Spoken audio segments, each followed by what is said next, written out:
Una serata all'insegna della solidarietà, quella dello scorso 23 giugno. Il centro di Montagnana si è animato per raccogliere fondi per la città di Concordia sulla Secchia, pesantemente colpita dal terremoto.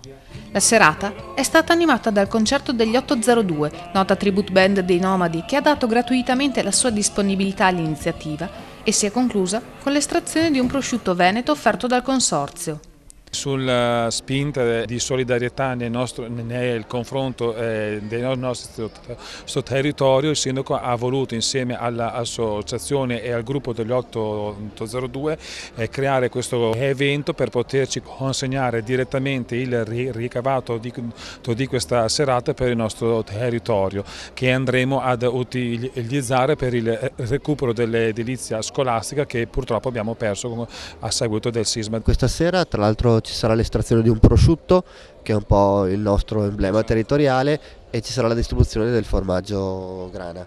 Questo è bello perché in questa circostanza ci sono i nostri prodotti tipici che si incontrano: il prosciutto crudo dolce di Montagnana e il formaggio parmigiano reggiano della nostra zona, che è la produzione dei nostri casari, che altrimenti sarebbe andata persa, e in questa occasione invece viene venduta, ed è un'opportunità che abbiamo di poter far conoscere e di tenere, diciamo così, in piedi anche l'economia della nostra zona. Si è voluti essere vicini attraverso appunto un gioco di numeri con il sorteggio di questo prosciutto, per dare solidarietà al paese, al comune di Concordia.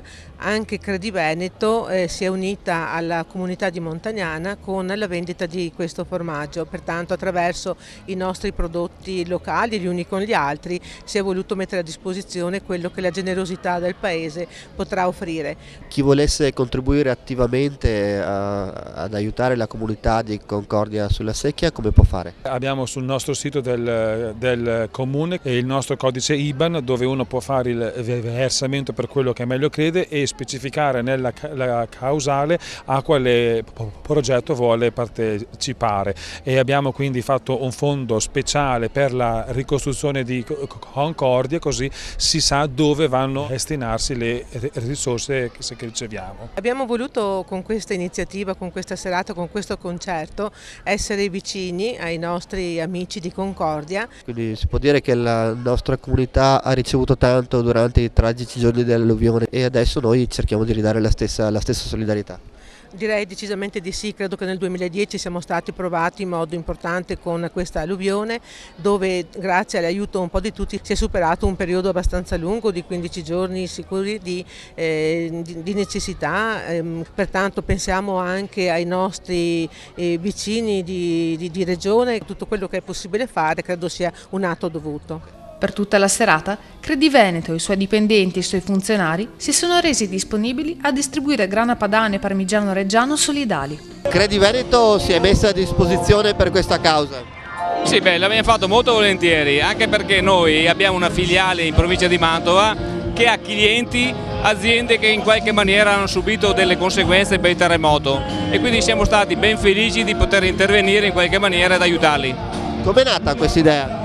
Ma è nata da una collaborazione con Confagricoltori di Mantova, e noi abbiamo sposato immediatamente questa cosa e ci siamo messi tutti a disposizione per questa iniziativa. Volendo scherzare, noi trattiamo grana, qui c'è un'altra grana, abbiamo messo insieme e abbiamo cercato di alimentare questo filone nuovo. Al termine serata, dopo 2 ore di concerto, un emozionato vice sindaco di Concordia sulla Secchia ha ringraziato la città di Montagnana e la sua popolazione per la solidarietà dimostrata. Un concerto per l'Emilia, un'occasione di solidarietà. Sì, un'occasione importante per mettere a frutto e mettere a servizio delle persone che hanno avuto veramente delle difficoltà che sono inimmaginabili, quello che è una passione, perché non è un nostro mestiere ma è la nostra passione, uno lo fa col cuore meglio che può. Io è vero, arrivando da Torino ho fatto 700 km e comunque sono tanti. Gli amici di Concordia ne hanno fatti molti di meno, ma in scala l'importanza dei chilometri che loro hanno fatto per venire qua e cercare di avere la solidarietà del paese, fondamentalmente è molto più importante il loro sforzo che il nostro. Noi l'abbiamo fatto veramente col cuore e siamo contenti per come è venuto, insomma. E voi siete una cover dei Nomadi, e anche i Nomadi erano dell'Emilia. Sì, anche i nomadi sono tutti emiliani, quindi è un filo un pochino comune che si allaccia con il destino, a volte lega le cose in modo imprescindibile. Buongiorno. Un saluto a Montagnana che per la terza volta ci ha accolto, questa è stata una cosa un po' straordinaria tra virgolette, il motivo non era dei più simpatici purtroppo, però l'importanza di essere stati qua questa sera è innegabile. È un saluto grandissimo alle popolazioni coinvolte da questa tragedia, perché questo è stata una tragedia. Noi abbiamo fatto veramente poco, una goccia nel mare, però una goccia dopo l'altra riusciamo a fare magari un mare di solidarietà. Se si riuscisse a fare tutti i giorni una cosa di questo tipo avremmo ricostruito il paese.